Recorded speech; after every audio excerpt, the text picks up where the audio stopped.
Hello guys, good morning. Asok Marasigan po. Isang mapagpalang umaga sa inyong lahat. I-vlog ko lang tong tradisyon dito sa sa Solana, Cagayan Valley. Yung tinatawag nilang patunat. Ito guys, yung halimbawa magpapatayo ka ng bahay, meron silang tinatawag na patunat. Ito yung tradisyon nila na bayanihan. Parang bayanihan ba? Kumbaga sa Tagalog, sa Manila, bayanihan. May mga tumutulong, tapos naghahanda ng konti sa pakain sa mga tumutulong sa ginagawang bahay.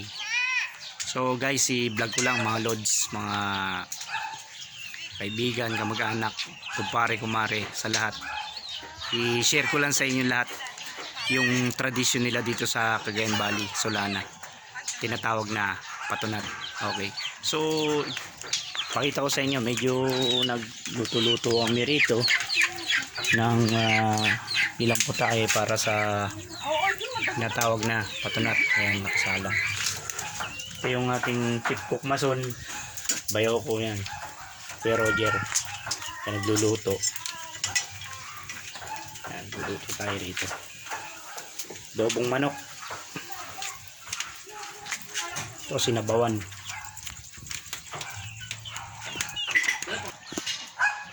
So guys, punta tayo doon sa site, doon sa ginagawang bahay. Ayan sila. Oh, napait. Yung time na napait. So ayan si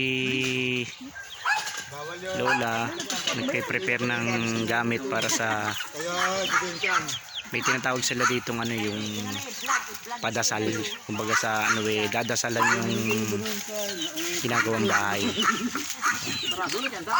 Piniprepare.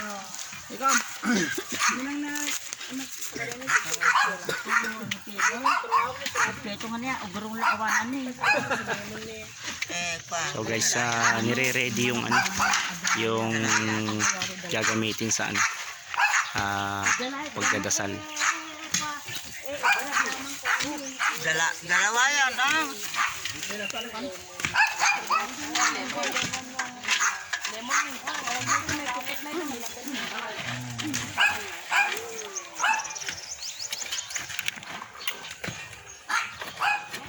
Asin pa.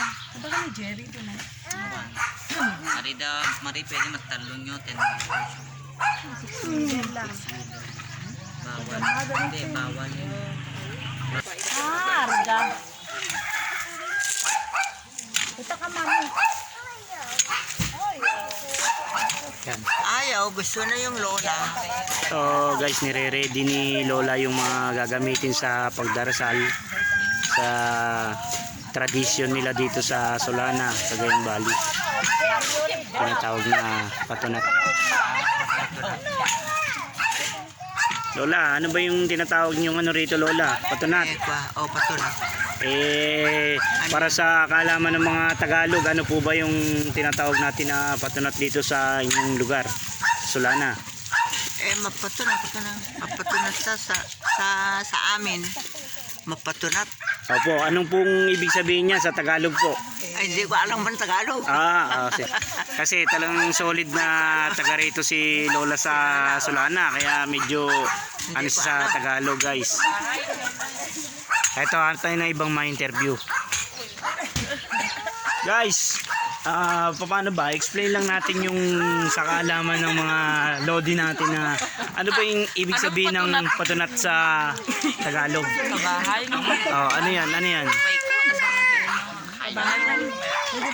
Kabahay. Yan daw yung so, nahihiya sila guys, mga lods. Pero yun na nga yun, yung parang tradisyon nila pagka magpapagawa nga ng bahay, may padasal muna, tapos may kunting seremonyas. Kasi yan. Sikat ka mo. Kaya nga sa pamahiin nila dito na parang magdarasal para pang alis ng mga malas sa tinatayong bahay, ganun daw yun. Yan. Okay guys, mamaya babalikan ko ulit kayo sa mga updates dito sa vlog ko. Asok Marasigan, biyahe ni Asok Marasigan. God bless to all.